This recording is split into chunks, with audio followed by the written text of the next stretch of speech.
What is going on, guys? Welcome back to another SneakerTalk365 review, and today we're going to be taking a look at the Converse Chuck Taylor 1970 in this old school looking box. Let me give you guys a little box action right here. We got the Converse All-Star branding in a white.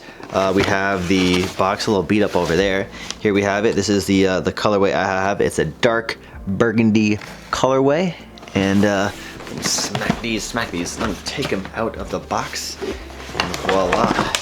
Here we have it, the dark burgundy colorway of the Chuck Taylor 1970s. I really love these shoes. Chuck Taylors have got to be one of my favorite sneakers of all time, and the 1970s is, I think, my second favorite model. I think the Chuck Taylor 2 are my favorite.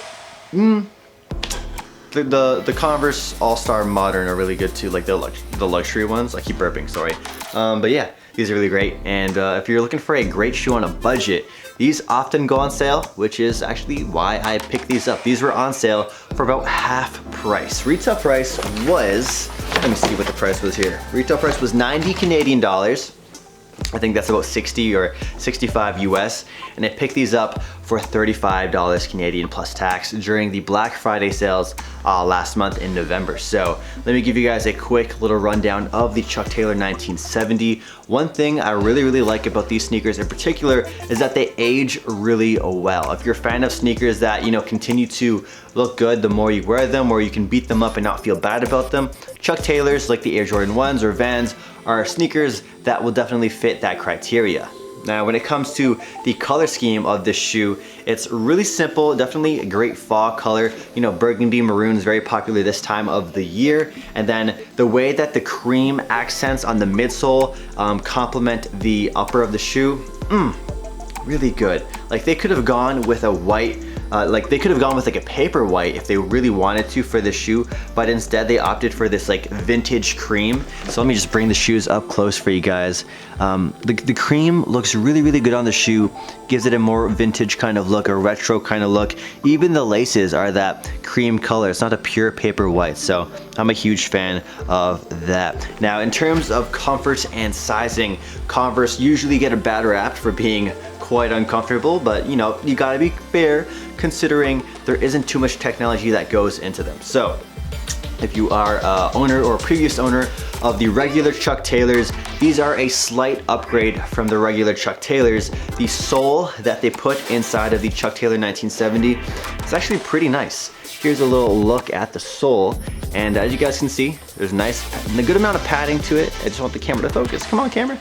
So yeah, you guys can see there's a good amount of padding to it, and this is one of the reasons why I can like and tolerate the Chuck Taylor 1970s. I never wear regular Chucks. You'll never catch me in a basic pair of Chuck Taylors, but Chuck Taylor 1970s with that vintage kind of aesthetic, I'm a huge fan of. Let me show you guys some more of the details before we wrap up the review, and I'll tell you guys about sizing and comfort and all that stuff. So these shoes use a completely burgundy canvas upper. We'll bring the bad boy up close to you guys right now. So burgundy canvas upper, and it's not like amazing quality. It's your standard quality for a canvas Converse shoe. You have the hits of cream on the inside canvas right there as well. We have the canvas or cream. We have the cream contrast stitching throughout the entire sneaker. We have silver eyelets as well. All there. We got the laces in this cream color. No extra laces were provided for this particular release. Taking a look at the insole or inside of the shoe, here's the tongue. Here's the inside of the tongue. It's a really floppy tongue, and one issue I have with the Chuck Taylors is that the tongue will often, you know, move around and shift against your ankle. Really freaking annoying. You just have to sort of deal with it for the most part, or tie them in a way that will prevent them. Like, you have to tie them pretty tightly to prevent it from running around.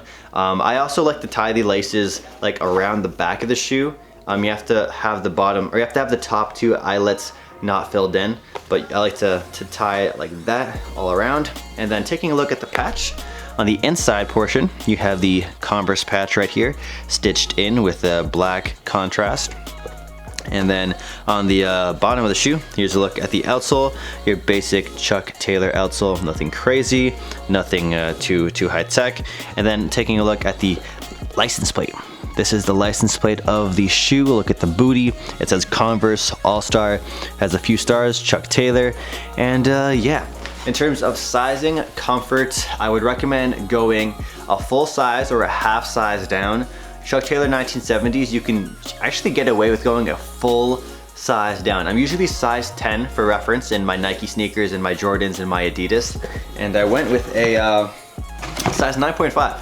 Went with a size 9.5 for these. And yeah, I'm happy with going down half a size. If you go down a full size, you have to break them in a little bit, and it might hurt your pinky toe, which is the problem I have if you go too low. But half a size down, no matter what. If you go your true size, your feet will be swimming in these, and you're gonna regret buying them, and you're gonna want to return them. You just go do yourself a favor, half a size down, and yeah. With that said, comfort's like a 6 or a. I want to say comfort's like a 6 out of 10 or a 5.5 out of 10. And if I were to compare it to the regular Converse Chuck Taylors, those are like a 3. So this is like, I'd say this is a 6, a solid 6. And yeah, there isn't too much extra padding on the side or anything. It's a really basic shoe. If you're buying this shoe, you're buying it to, you know, complete your outfit, have a nice, really retro vintage aesthetic. You're not gonna have, if you're like on a long day of walking and you're just doing a ton of stuff on your feet, not a shoe I could recommend. But if you're doing like stuff that you don't mind getting your shoes beat up, or maybe you're gonna be standing and sitting, like you have school for example, or you're working at like a desk job, you can get away with wearing these all day long. With that said, oh, and they're also really good for the gym. Flat sole, no special tech there. A lot of people do their squats in Chuck Taylors.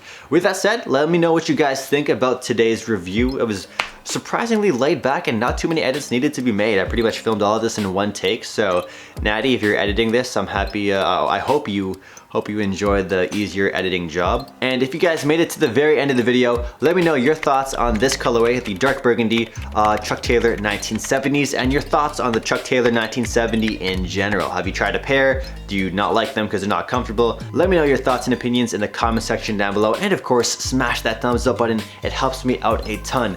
With that said, hope you guys have an amazing day. Feel free to binge watch more of my sneaker reviews on SneakerTalk365. And if you're not yet a part of the club, hit that red button down below and join us. Join the Sneaker Talk family. I'm still trying to figure out a proper nickname for all the Sneaker Talk family. If you have any ideas, shoot me a DM on Instagram or something. I'm torn between Sneaker Talk fam, Sneaker Talkers. I don't know. Maybe we'll find out next year. With that said, I'll catch you guys in the next video. Peace out.